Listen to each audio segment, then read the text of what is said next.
Welcome to the Positively Awesome Wrestling Show. We're gonna tell who the best of the best was. Welcome to the Positively Awesome Wrestling Show. Nobody ever does it better than we does. Welcome to the Positively Awesome Wrestling Show. How many awards is Dirty Daddy Dom gonna win? Welcome to the Positively Awesome Wrestling Show. None going to his dad, cause Dom has always been better than him. Hello. Welcome I don't know if to it's the going through the Positively audio, but Awesome when I Wrestling hear Show. it pauses. Nope. I don't know if it's just on my side of things or Yes, not. it is, because just stopped playing now. So yeah. Welcome everybody to the Positively Awesome Wrestling Show. It is yours truly, Jimmy Bay, and I'm joined as always by the man to the right of me, Alberts. And Alberts, how the heck have you been? First off, and then secondly, how have you been enjoying your wrestling? I've been pretty well, and I've been enjoying my wrestling a lot. I mean, wrestling's just fun now. It just is. Don't talk about me like that, Lou. I'm gonna come find you. This is Dirty Dom speaking. Bro, don't even start with me on this stuff, Lou. Don't even start with me. What is up, Ron? Thank you for joining. And hey, Well, I hate that you had to do that today, but I appreciate that you did it because. Well, I will say this, Jimmy, I was going to tell you this off air, but I can tell you on air. My friend Dave actually said he was interested on coming on, so maybe we'll have a crossover one of these days, Ron. Hey, I'm fine. And then link us up. I'm all for it, man. I'm all for it. Ron, I did not deliberately. I was actually typing it just as we were going on air, so I didn't think about that. But yeah, Benoit too fits that. Man, Lou, I thought, man, it's all love. You can't talk to the Intercontinental Champion like that. The champ is here. So, yeah, welcome to the show, everybody. This is number 2 on the Spotify journey that we are currently on. So if you're joining us that way, hey, thank you for joining. And if you're part of the YouTube fam that we've created here, thank you for joining as always. Obviously, y'all make this show worth my time. So Absolutely. This week, we're going to give some time and dedication to a storyline that I don't think a lot of people give enough time and dedication to. It's all about John Cena's heel turn and Roman Reigns, CM Punk, and Seth Rollins, or the women's match. Like this is a storyline that I feel like has been unfolding in front of our eyes for quite a bit of time now, and it's crazy we haven't touched on it more, seeing as how my favorite wrestler is right here, part of it, Dominik Mysterio, the greatest of all time. And then the man to the right of me's favorite wrestler is the one that is literally with him, Finn Balor. We're literally, this is our guys. So it's like, I think it's time to give it some shine because for the first time in a long time, if I remember, like off the top of my head, Judgment Day closed out a Raw. I can't remember the last time that's happened. And good, because Judgment Day has been a very big part of Raw for 2.5 years at this point. Oh, it's almost 3 now. I mean, Triple H took over, and he was like almost immediately Judgment Day was a priority for him. So I was thinking, like, okay, it's been around this long. It closed Raw. What can we talk about with this? And I think we can start off by saying, do you think the Judgment Day is coming to an end at WrestleMania? No. I have a feeling that they're going to... I think that Finn is out by WrestleMania. I think that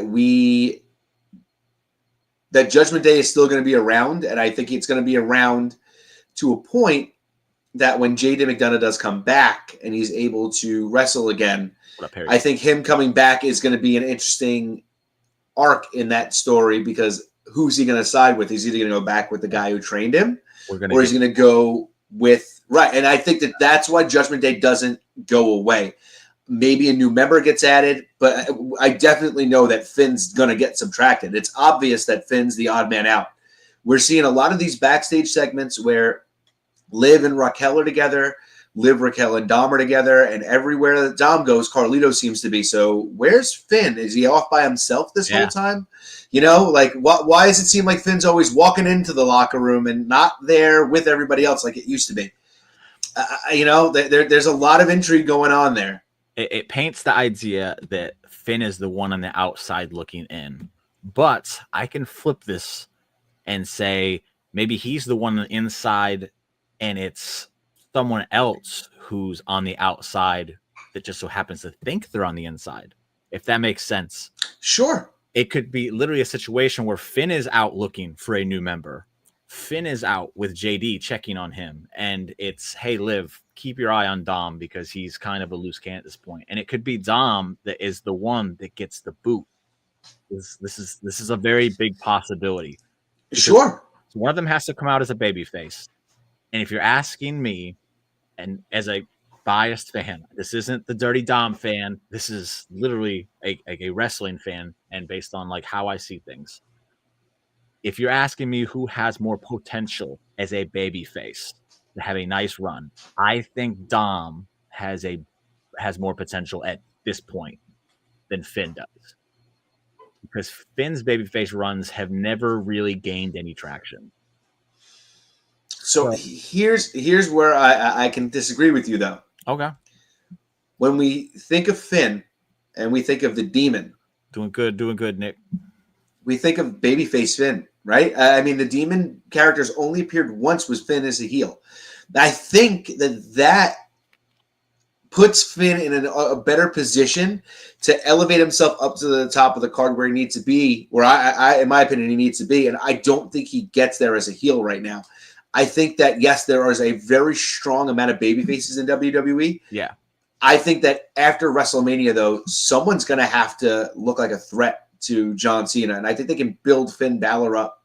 If Cena wins, by the way. But I think they can.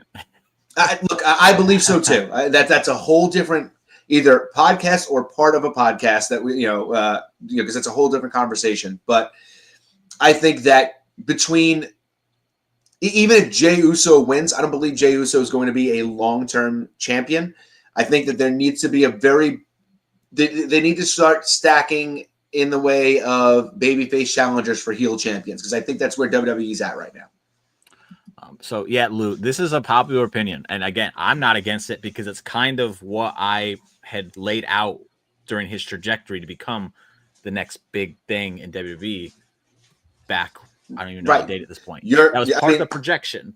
Right. So you just had the LWO in there instead of Judgment Day, but even still, it worked. The leader of a group is what my next logical step for him was after the Liv thing. So it lines up with it, and I'm not against the idea. I'm just looking at it from what I think. Like, I don't think Dom's ready to have a big babyface run. I think he needs to be a heel a little bit longer to get some more feet on. I do think that, but I also think I just personally don't think Finn has what it takes to have a top babyface run at this point. I think he could go on to be in the main event scene as a heel. And you brought up a good point that I never thought of with the Demon. We've only seen him as the Demon once as a heel. I think that could be really cool if he was the heel Demon in which you saw a little bit more viciousness from him. I think that would be cool. And it's something they haven't really tapped into. I think it's hard to do because, I think this was the balance with Bray Wyatt was that we didn't ever see the Firefly Funhouse character very often wrestle. So for the most part, you were getting the Fiend when you were going to get Bray Wyatt. So him working, but I think that it's hard as a heel because as a heel, you're supposed to be more vicious and you're supposed to be more brutal no matter what. So to increase that even further as the Demon, I think was a hard thing for him to tap into. And to be honest, look, I think that that Hell in a Cell match between him and Edge really got hurt by the blood.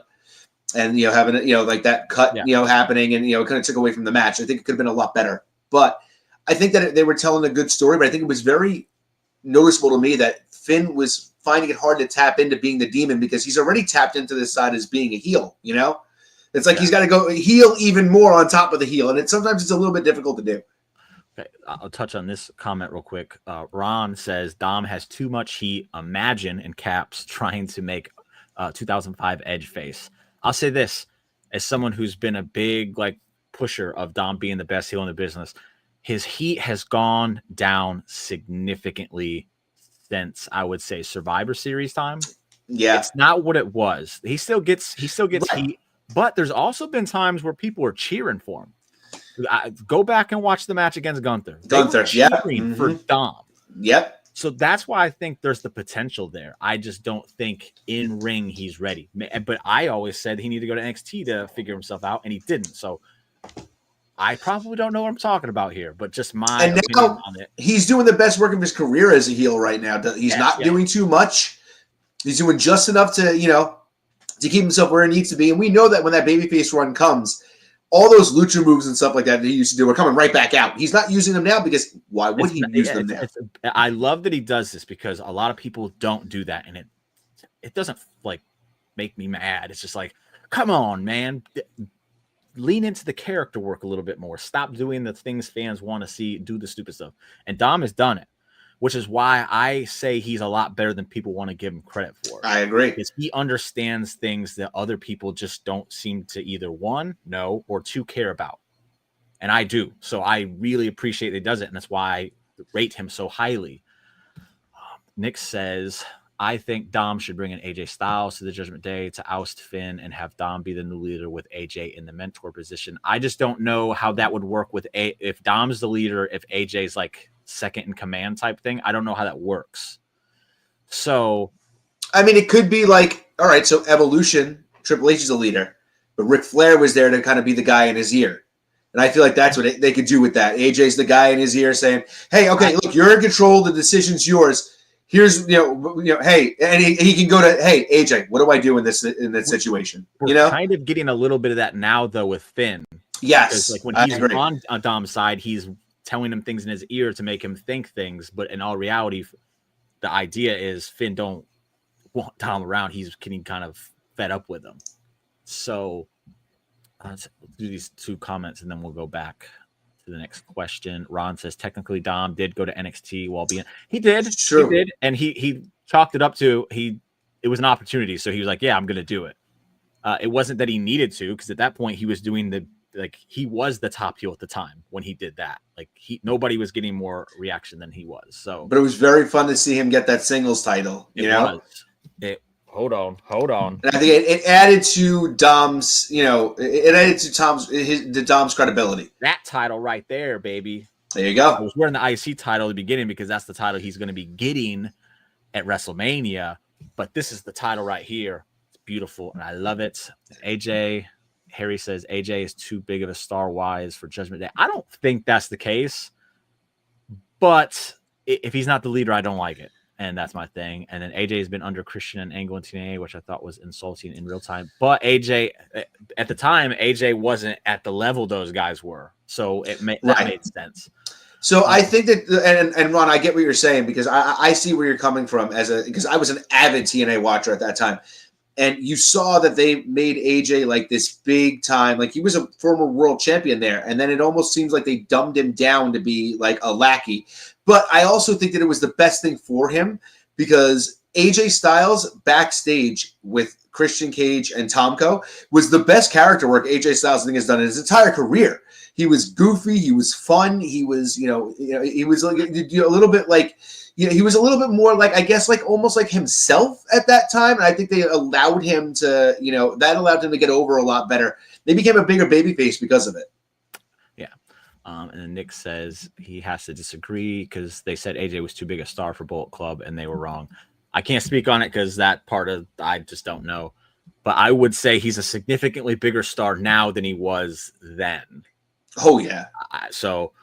But my next question, I brought up the WrestleMania match that everyone thinks that we are getting, and I want to ask you, first off, the match. If you don't know, you're living under a rock and you can't see with your very own eyes when you watch Raw. The match that we think is happening is for the Intercontinental title, a 4-way between Braun Breaker, Penta, Finn Balor, and Dominik Mysterio. Wait, I thought it was going to be Braun Breaker versus Carlito. That's not what this is all That's leading probably to? going to be on a Raw before then. I'm Maybe just kidding. Carlito finds his way in this and he beats Braun Breaker because Imagine. he's cool and Braun Breaker is not cool.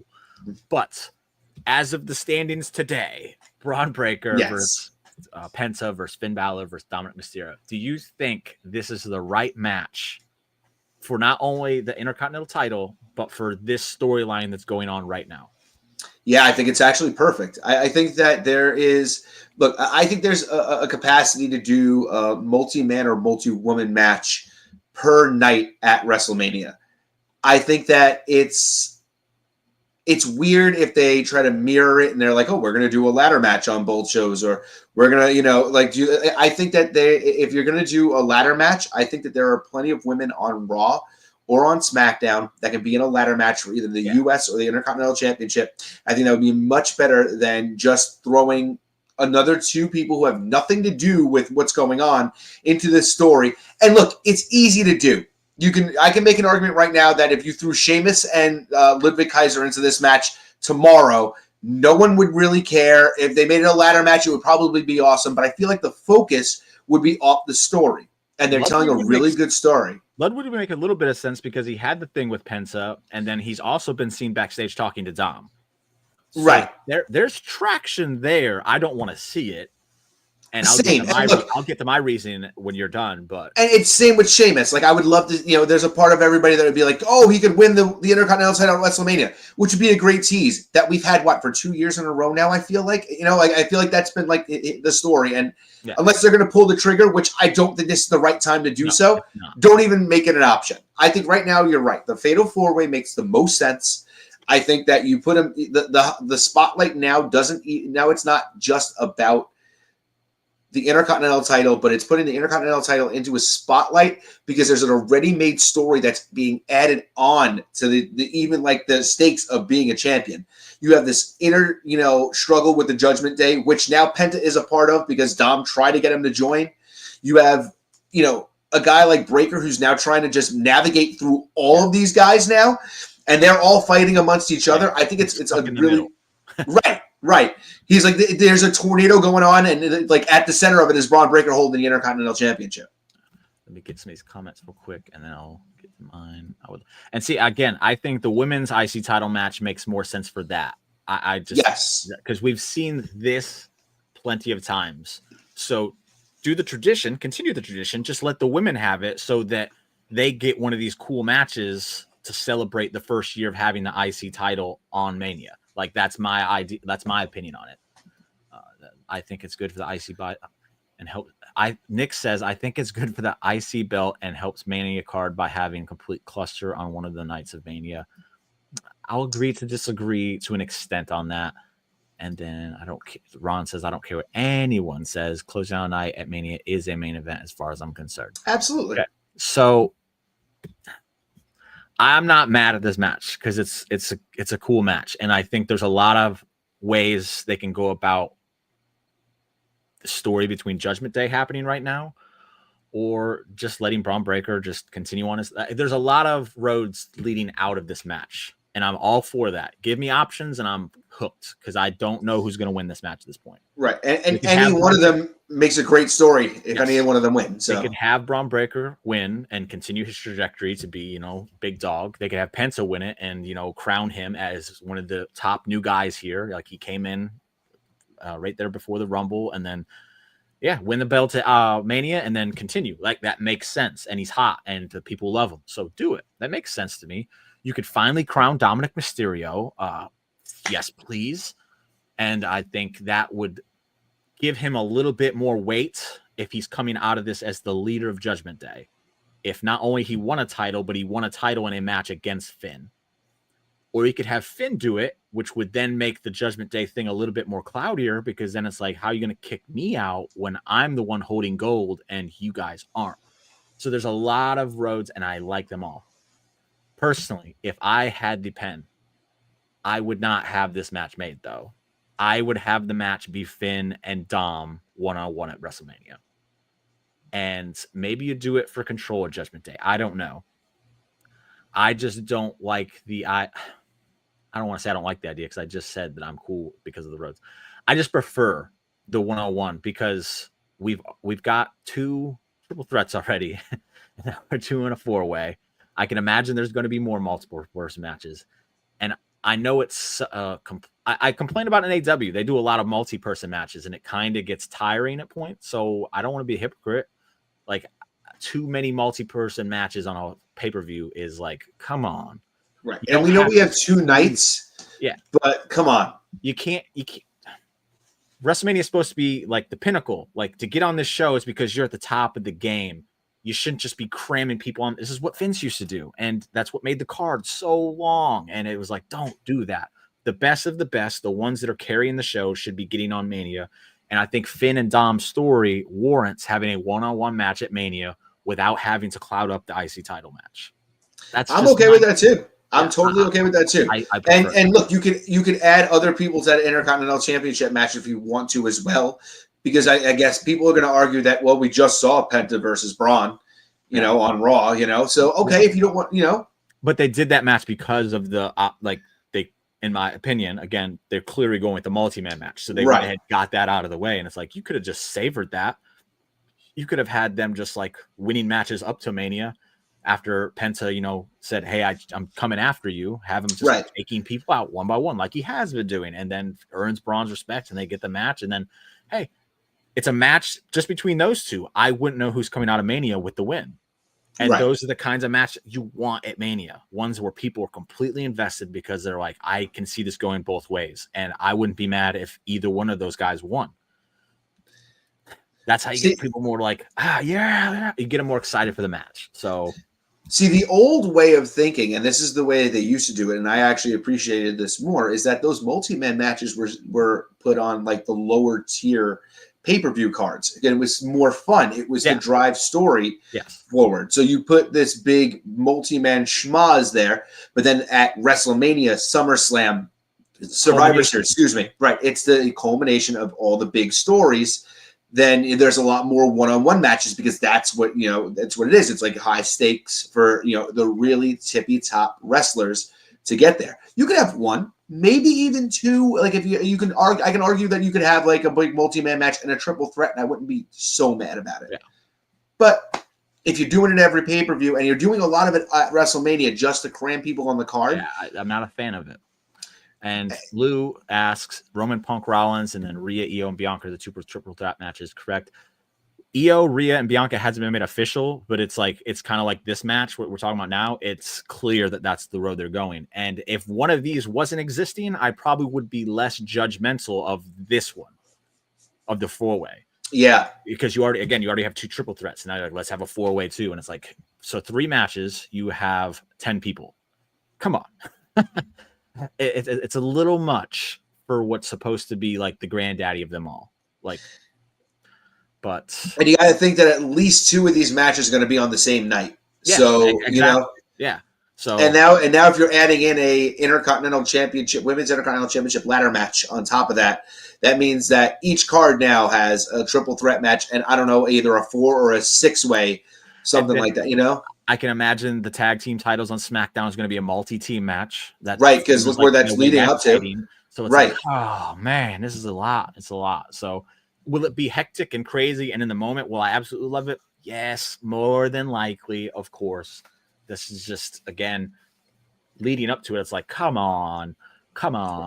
There's a difference between enjoying things because you're settling for just saying, okay, this is what we're going to get, so I'm not going to complain. I'm just going to watch it and enjoy it for what it is and not really wanting something to happen. That's okay. And I'm with you. I think that there are a lot. Look, we already named a bunch where we're going to get, we could feasibly get multi-man matches. Plus, let's not forget, they're also the night before WrestleMania on SmackDown. They're probably going to do the Andre the Giant Memorial Battle Royal like they've been doing.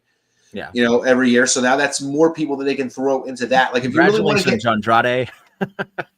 Hey, you know what? It could be, right? Let's be honest, though. It like since Triple H has taken over, at least the person who's won it has been in an upward trajectory. Like Jey Uso is now like in the main event. Bronson Reed was getting up there as well. At least I would say whoever wins it should just get a United States title match. Sure, that's what I would do with it. But questions real quick, and then we'll move on to the next question I have about this Judgment Day storyline. I think Penta is winning at Mania. Again, it's very possible. Question for Jimmy and Albert and the chat. Does it bother you that Mania seems like there won't be any surprises? Real quick on this one. Don't want to take up too much time on it, but it is a good question. No, because I don't like a show that depends on surprises, because then it takes away from the quality of what the performers are doing, in my opinion. Do I love surprises? Absolutely, but I do not need them. And I think a lot of the wrestling fans have kind of ruined their enjoyment of shows because they expect surprises, and when they don't happen, they're like, that was a bad show. And it's like, no, it just didn't happen the way you thought it was going to happen. And I think people need to kind of move away from that. Yeah.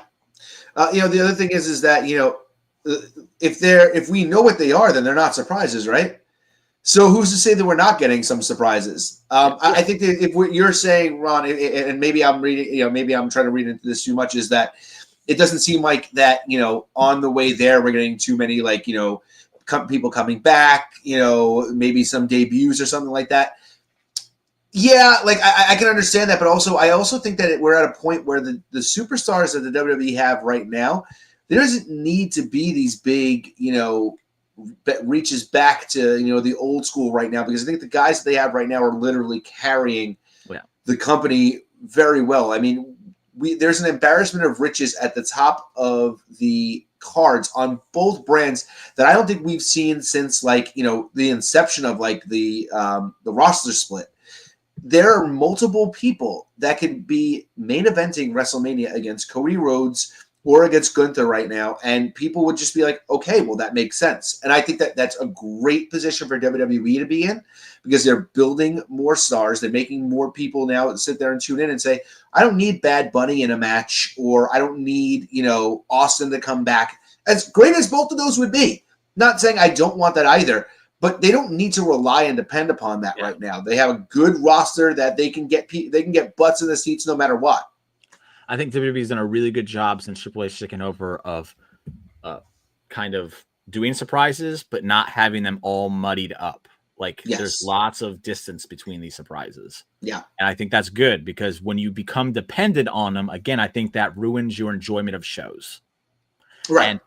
And not to be that guy, but if you think back to AEW's prime time where they were clicking, they were hitting on all cylinders, is because we were getting a lot of surprises, a lot of debuts that were like, oh, this is awesome. And then once those dropped off, a lot of people, myself kind of included, this could be a little longer than most, but a lot of the people that I've seen, kind of that's where their enjoyment of the show dipped off, because they become so hooked on them, and then they disappear, and then they're like, oh, well, okay, I guess this is a good show, but what about the other stuff that I was really genuinely excited for? And I think that's the damage that depending on surprises does to you.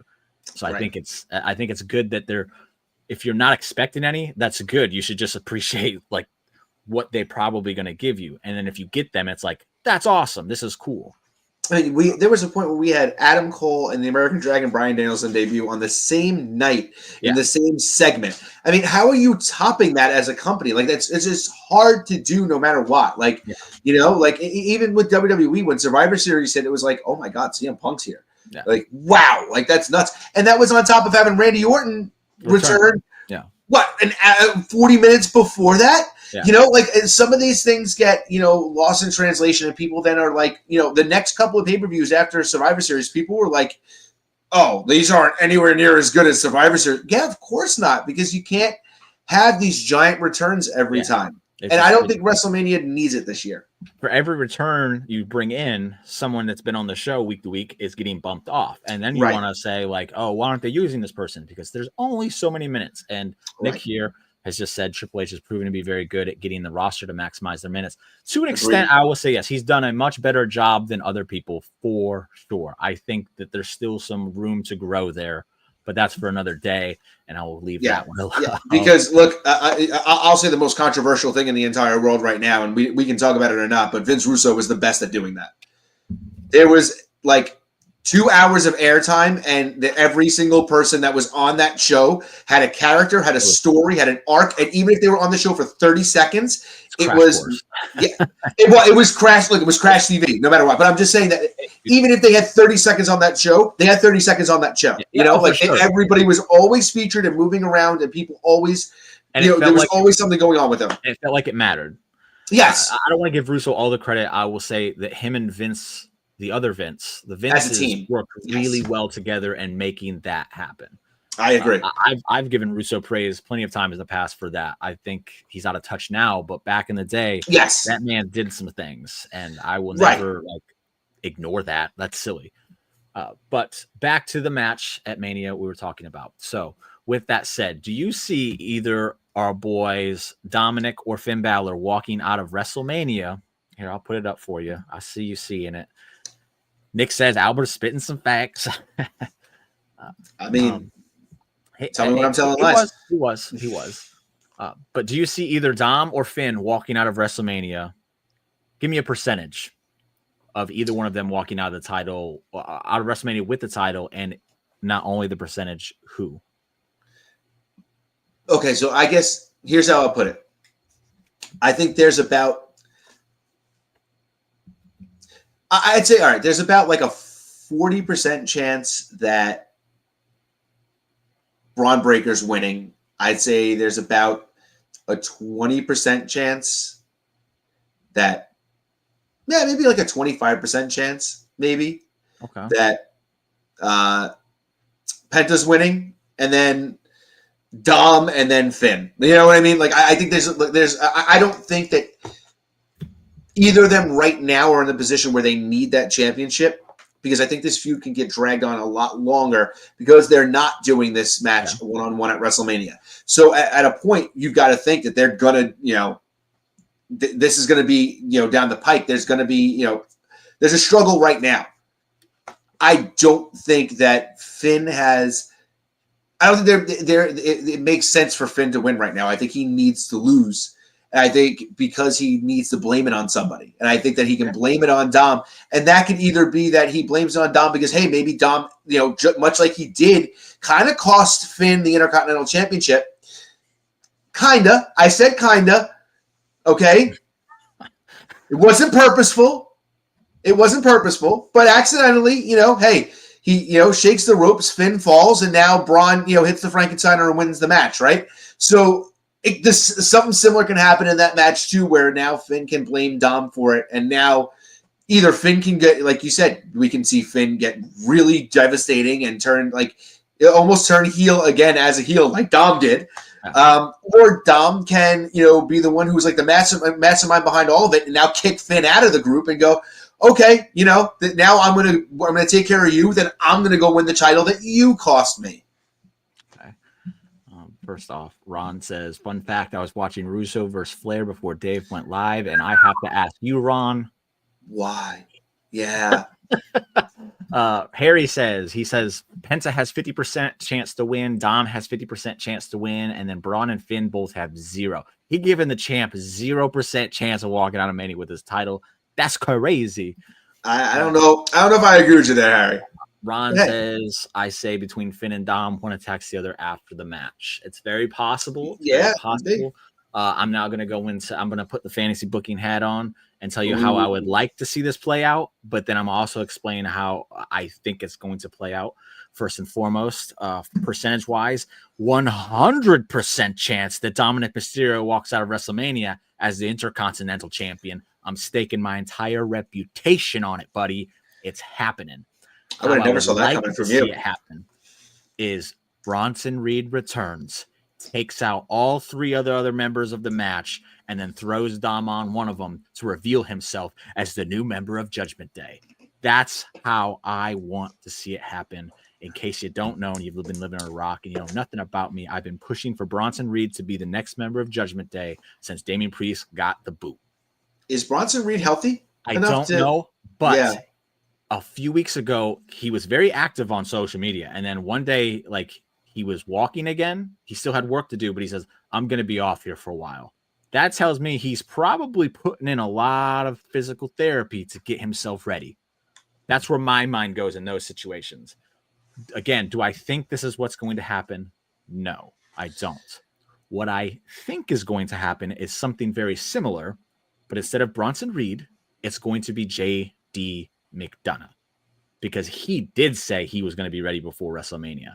And I think him coming back and screwing Finn to help Dom solidifies Finn out, makes Dom look like a very credible leader because he was able to persuade JD to bounce on Finn and join them.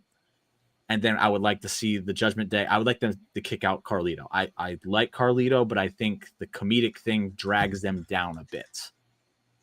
So I would like the Judgment Day coming out of WrestleMania to be Dominik Mysterio as Intercontinental Champion with JD McDonough at his side, Liv and Raquel, and then as soon as Bronson's available, he comes and joins them too. That's what I think is going to eventually happen. But 100% chance Dominik Mysterio is the Intercontinental Champion after WrestleMania when he pins Finn Balor for that title. So I like where your head is at. So you put your booking cap on. I'm going to put mine on. So here's how I think. You can't beat it. Here's how I think this is going to inevitably go. I think we're going to see something similar to what Nick actually had said. I think we're going to see that Dom is maybe going to be, going, maybe he's got the belt. He's going to go, hit Braun Breaker with it. He's going to accidentally hit Finn. Penta's going to take Dom out of the match. Breaker hits Finn with a spear, pins him, and Breaker retains, right? As Breaker walks off, Dom's obviously pissed at ringside. Carlito's there too. We see Liv and Raquel both come down because Dom and Finn are getting in each other's faces, pushing and shoving. And then I kind of agree with you. I think this is where JD comes out. And then it's going to be, okay, you guys are all my boys, let's do this. And I think that they all turn on Finn and JD. And I do think we get a new member. Maybe somebody like an Omos would be, somebody that would be a good heavy. And Omos was my second choice after Bronson got injured. I said, okay, if Bronson's injured, Omos, what are we doing with this guy? Yeah. He'd be a great bodyguard for Dom. And if that's... Dom would both have bodyguards. Right. Exactly. Right. Hurt. Oh, and then you have Finn and JD are the ones now trying to get revenge against them. So you have somebody for, Carlito and for Dom to team with, because that Omos is going to be the one in the match because they're going to want him to take out the big dude to take out the two smaller guys. So I think that it lends itself to a good story there. I think that there's a lot they can go on after that. So let's get these comments in here. Lou actually agreeing with me, baby. He says Dom turns on Finn in that match and weasels his way out of Mania with the strap. That's what's up. There's nothing funny about it, Lou. That's a great idea. Harry says Jim likes Dom. Really? In other news, the sky is blue. Of course I like Dom. He is the man. He is the man. Nick says, honestly, they're in the middle of building Breaker, so I don't really see him losing the strap at Mania. I think he pins Finn because of some form of screw up. That is the straw that breaks the camel's back. He meant Dom's screw up. I'll say this about Breaker losing. If you do it in a 4-way and Dom pins Finn like I see it happening, it protects Breaker. Yeah, sure. And then Breaker can just move on to other things, and Dom and Finn can feud over the summer for an Intercontinental title. Maybe Braun goes to SmackDown. In my theory, it protects Breaker. So I'm not trying to bury the guy. He doesn't need to be losing at Mania. But I would love to see Breaker go to SmackDown so that we can just see a Breaker versus Jacob Fatu feud for 8 months. No, we're saving that for Mania. We're saving that one for Mania, baby. No. I don't even want them to wait. I just want them to wrestle every week for like 8 months. Nah. Like I don't care about it being special. I just want to watch them beat the crap out of each other every night. We're saving that for Mania. That's like John Cena Umaga type fight that we could see happen. Give him no. That's what I'm saying, but I want to see it like 80 times. I don't want to just see it once. I don't want to wait. Give it to me now. I want to see it built up the first time. Then go ahead and just free will every other week. Do it, baby. I'm cool with it. Harry says he likes Dom, Liv, Raquel, JD, Carlito, and Omos after Mania. Again, if I can't have Breaker, Omos is a great second choice, and I'm cool with it. Get Carlito out, though. He's too funny. And if Dom is to be taken seriously as a leader, it can't be based on comedic value. So here's showing some seriousness. I don't disagree with you, but that's why you don't get rid of Carlito immediately. You keep Carlito in for like a couple of months, and when he keeps screwing up, then they turn on him. It makes Dom even look even more vicious that he's kicking his own guys out. I'll tell you what I'd like to see. The Raw after Mania, they just beat the piss out of him. And that's how he gets kicked out. Reminiscent of kind of like DX in 97 when they reformed and they had the Los Boricuas, I think was who it was. Had them thinking they were part of the group, and then no, they weren't. They just beat the crap out of them, and no, you weren't part of this. That's how I would kind of do it. I just don't think he needs to stick around with the group that much longer, and then send him to Smack. Keep on a different show and let him figure out what he's going to do from there. Ron says 2 things. 1, LOL at Raquel asking Carlito what he does. He spits apples on people and tells them they're not cool. Raquel, do you not watch the show? Right. And 2, Bronson said as soon as he got injured that he won't be at Mania. And he won't be wrestling at Mania because he'd have to be part of a feud and build himself up. Does that mean he can't be at Mania in some capacity? I don't know. I think it's hard because it's his ankle. For sure. You know? That thing was bad. For sure. Yeah. And that's why I said I don't think that's what's going to happen. Just in a perfect world, that's what I want to see happen. And I do think it's possible. He won't be doing splashes if he's still not 100%. Right. But he could do something. And I think it's possible just because of the fact he's like, I'm going to be off here a while. I'm dedicating myself to physical therapy, and I'm going to be doing it 3 times a day like John Cena did so that I can return quicker. Just because he said he's not doesn't mean he won't. That's all I'll say. One thing that wrestlers do, they lie. Yeah. Lewis says, Omos's cheeks. Look, you didn't watch his Japan stuff because, again, dude actually showed a lot of promise over there. And 2, is he the best wrestler in the world? No. That's why he should be, as Nick here says, a great heater for Dom. He just goes and handles the quick stuff. Hot tag, take the people out, and then throws Dom on so they get wins. Dom does the brunt of the work. Omos cleans up. Dom. That's the best way I think you could utilize Omos at this point. He can't because she doesn't wear sneakers. She wears boots. They don't even belong in the same sentence, Harry. Get out of here. He's Nikki Bella. Let's see these other comments. Again, I've been on it since Priest was gone. And then he went to the Bloodline. And everyone's like, he looks great in this group. I'm like, don't steal him from me. Don't do that. Harry says Omos was a nice guy to me. He seems like a wonderful dude. I won't talk bad about him as a I don't know, but he seems like he's a wonderful dude. I don't want to talk bad about him at all because I don't want to be on his bad side. Yeah, because they don't. Lou says, "How are you going to be the only giant in the company and you weren't in the Andre the Giant Battle Royal?" It's not his fault. Yeah, I mean, looking to show me. He should be this year. I mean, I hope so. But again, maybe he won't be because maybe he's going to debut at Mania. Like that's the thing. A lot of people have been talking about. You mentioned this run in Japan, and people are like, "Oh, they took him out of there to just leave him sitting on the bench." And maybe the idea was they were going to pull the trigger on this way before, and they decided to wait to pull the trigger on it at WrestleMania to bring Omos back to be, with Dom. And hey, there's another big thing. I said that, wrestlers lie. Another really big thing about the wrestling industry that a lot of people don't like to admit that happens a lot of time. Plans change. Yeah. Things happen. All the time. Right. And it could be a small thing like, hey, we're going to pull Omos back because next week on Raw, we're going to have this 20-minute segment with the Judgment Day. And then they went, oh, crap. We don't have time to do that. All right, let's hold him back for a week. And then we held him back for 2 weeks, and everybody was like, wait, what if we do this, this, and this and drag this out, and then we have him come back at WrestleMania? And, that's how quickly things can change. So, and that's the other thing. I never like when fans get so jumpy down, people's throats because we don't know what's going on backstage. None of us work back there. Me and Jimmy should, but, I mean, that's besides the point. I brought this up the other day, and I don't even like talking about the wrestling fandom anymore because it is just so draining at this point.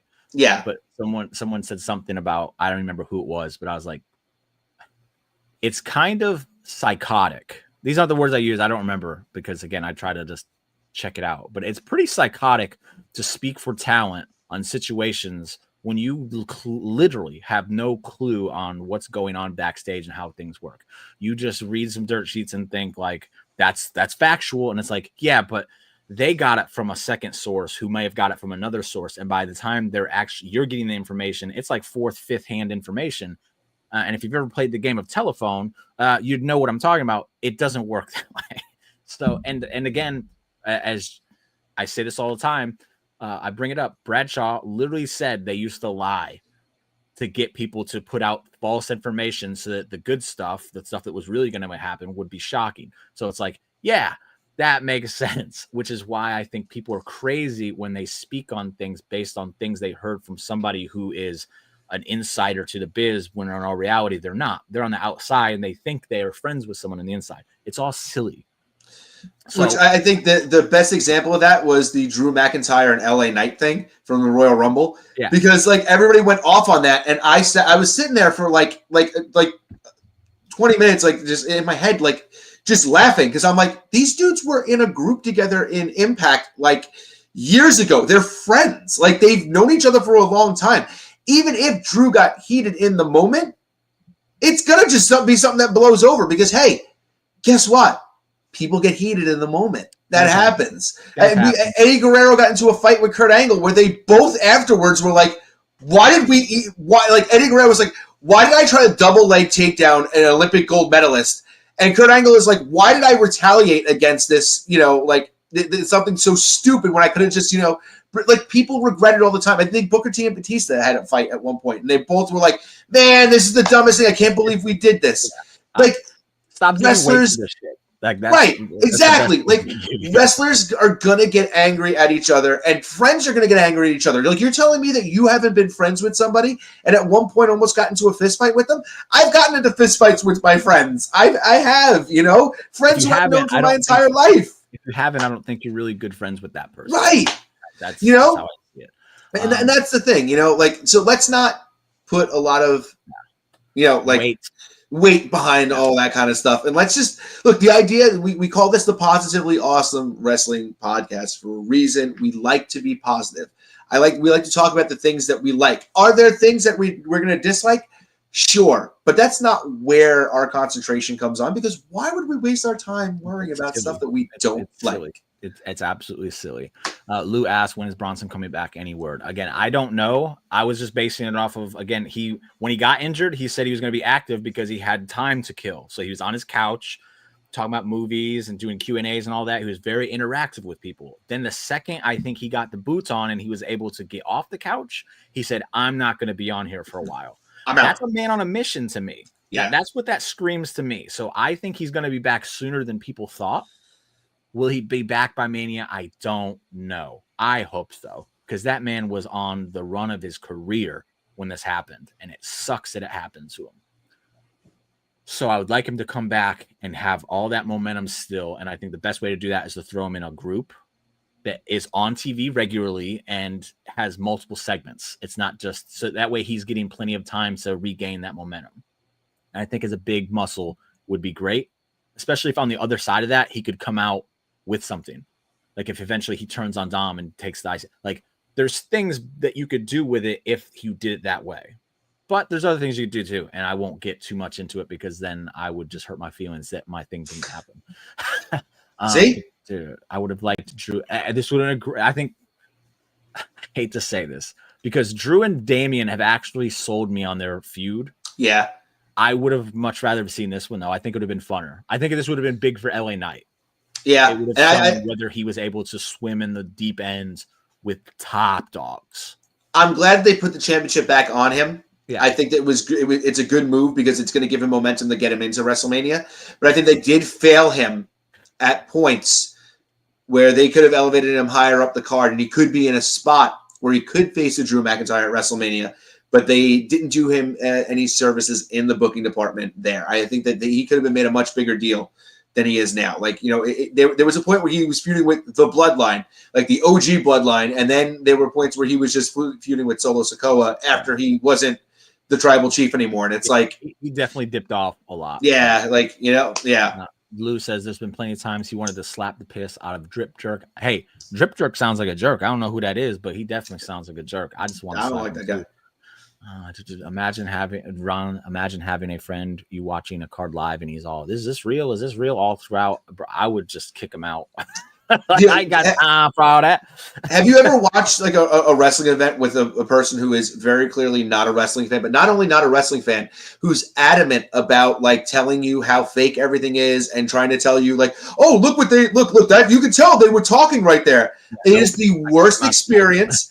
It doesn't happen to me often, but it's happened where like, I'm in a large group of people and I'm sequestered off to the side with like a handful of people, because you're at like, they got a gathering, right? And like I'm watching some wrestling on like on the computer and it's a bunch of my friends around. And there's just that one person that comes around.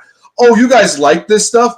Oh, look how fake that was. Like, I have never want to smack somebody in the face more than people that do that. And that's like walking up to somebody in a movie and going, that's CGI, right? You know that they weren't really in Paris. They shot this in Saskatchewan.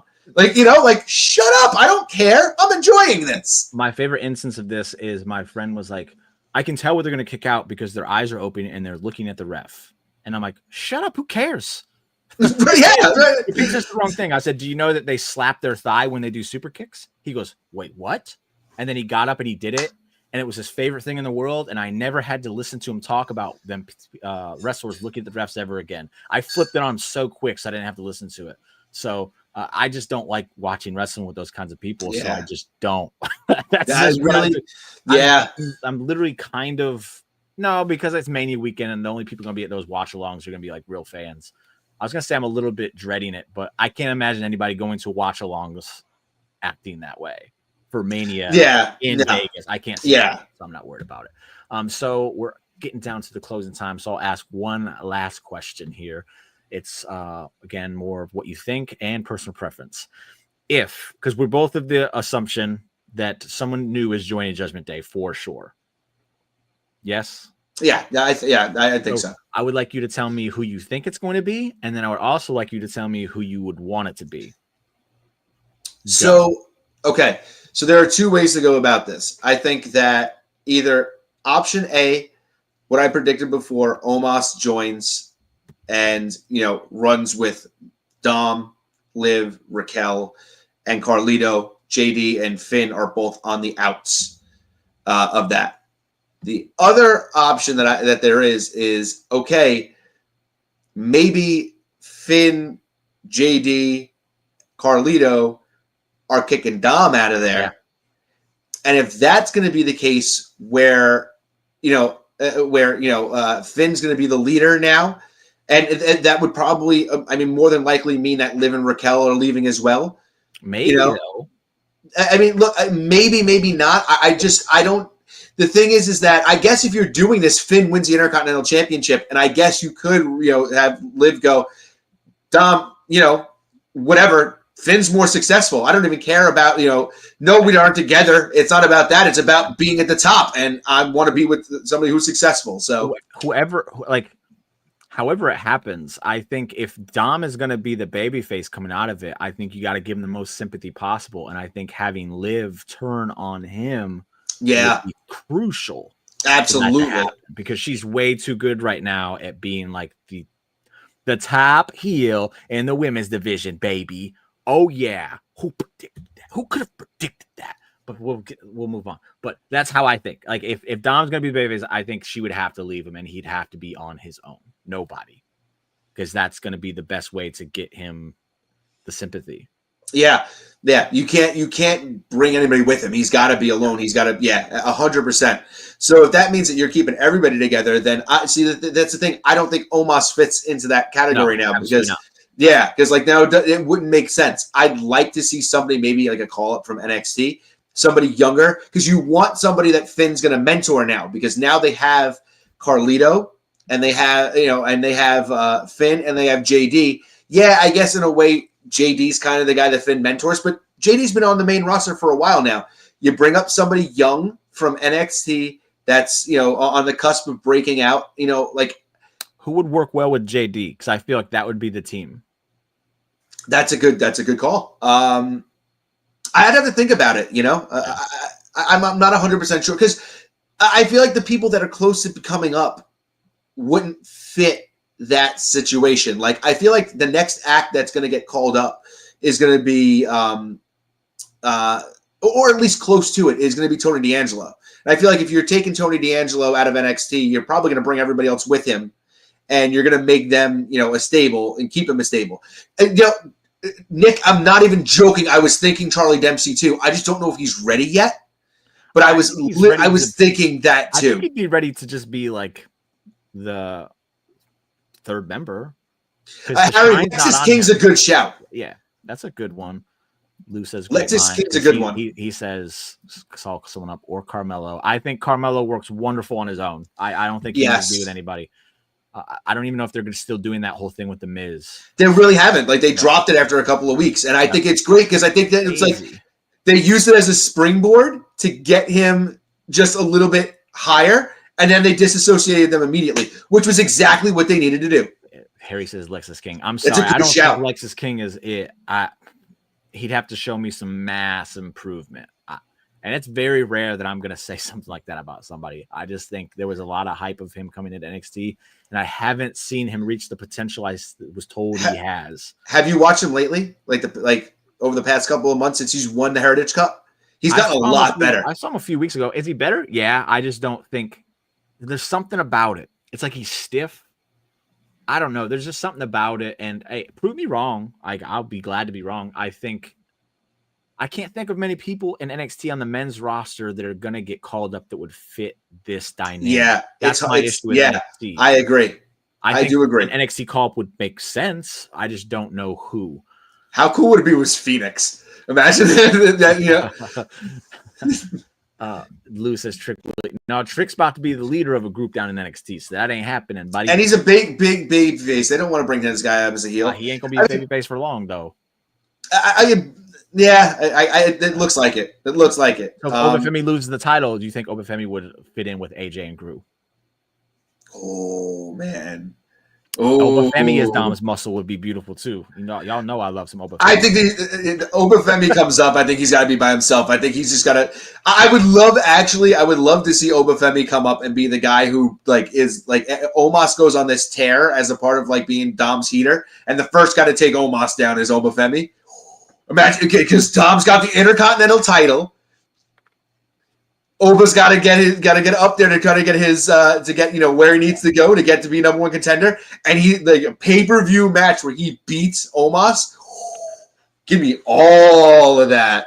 And then Lou says Ricky's a lone man again. I don't think he fits in this dynamic, and I don't think he comes up in a group. I think he's a big enough star. You keep him by himself. That's the difficulty. Yeah, if Finn gets the boot, I'm going with Omos or Bronson. Bronson, if he's healthy and can do it, Bronson's the guy. I just think he fits it. And they interact with each other online all the time. He fits it. I've seen a lot of people say Karrion Kross because he's been talking to Karrion Kross in the backstage a lot more than other people because he's talked to a few people, but Karrion Kross has been 2 or 3 times. I like Karrion by himself right now. I think it works for him, so I don't want Karrion. I think it's Bronson or Omos because I want muscle. And I wouldn't be mad about Kross, but I feel like it's going to be that same situation like we were talking about with, if you put AJ Styles in that group where Karrion Kross isn't the leader, right? Because Dom's the leader. He's just like the devil on his shoulder character. Yeah, and he doesn't need to be in the group to do that. Yeah. He doesn't need to, and they don't need to have him there all the time. He can be the devil on anybody's shoulder on any week possible. And I think that's the great part of that character. And like you said, Jimmy, that's why you keep him by himself. And then a few people saying Aleister Black when he comes back. And again, I just don't think he fits the dynamic of either one of them. So I'll stick with Omos or Bronson for Dom. If Dom's the one that gets booed, it's wide open. Yeah, I really don't even know. Name out of left field. I don't have any idea when he's going to be back, but he was kind of floundering and he has so much potential. And it's kind of hard to get him involved on week-to-week television if he's not wrestling. So I think Ilya Dragunov with Finn Balor and JD McDonough would be an amazing pairing. That's interesting. I like that. I think that would be huge for Ilya. And it makes it even better because that's going to put off that inevitable Ilya versus Gunther feud that they're going to want to do. Yeah. Now you have a reason to delay that. But then you're also eventually going to get to a Ilya versus JD feud, which would be amazing. Ilya versus Finn Balor feud. Amazing. Again, 2-3 There's steps so many ahead. I'm thinking about it, and there's so many good matches for him. Great. Yes, absolutely. Thank you, Nick. Nick says, great show, my dudes. Jimmy, you'll see me tomorrow for the Friday Nitro review because that will be tomorrow morning here on YouTube. But if you're on Spotify, it's going to be Friday afternoon. So if you're listening to us Thursday night, it'll be tomorrow morning. So there you go. If WCW Monday Nitro is your thing, we're going back and we're doing a retro view. We're watching all of them in consecutive order and giving our reviews piece by piece. It's been a blast, and I really enjoyed doing it. So much fun. It was supposed to be once a month, and we've literally been doing it every week we've been available because I've just been enjoying it that much. So it's fun to go back and watch that stuff, and it's even more fun to hear you guys talk about it. Oh yeah, and I'm very excited about tomorrow's because I went ahead and watched the episode for tomorrow early. I usually watch it before the pod, but I had nothing to do today. I'm gonna do it, and I'm excited for tomorrow's one. Before we go, Lou says Dragunov is my guy. I try to find spaces for these people. I think they need help, and I find spaces for them, and that's why I should have the book, Lou. You know I'm not a mark. I am a mark for Dom. I wouldn't be a mark for Dom if I had the book, though. I'd be very, very, very fair. I'll say this about Dragunov. He's one of those guys that I wasn't like a big I missed his NXT run, so I wasn't like huge on him. I didn't get him until I really saw him, and I was like, oh, okay, this guy's amazing. and if Finn is angry and bad guy, he's very intense. JD can be pretty intense. Dragunov, his intensity the most intense through the roof. Imagine him just being an animal unleashed for Finn. That's dangerous and great television. So with that, Ron says good day, and with that, we will say good evening. Thank you guys for watching. We really appreciate it.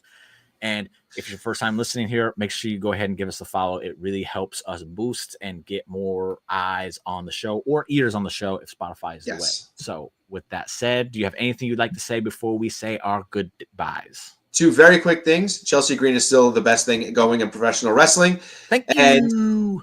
And Pretty Deadly are still the number 1 contenders for the SmackDown World Tag Team Champions. Yes, boys. And with that, good day and toodles.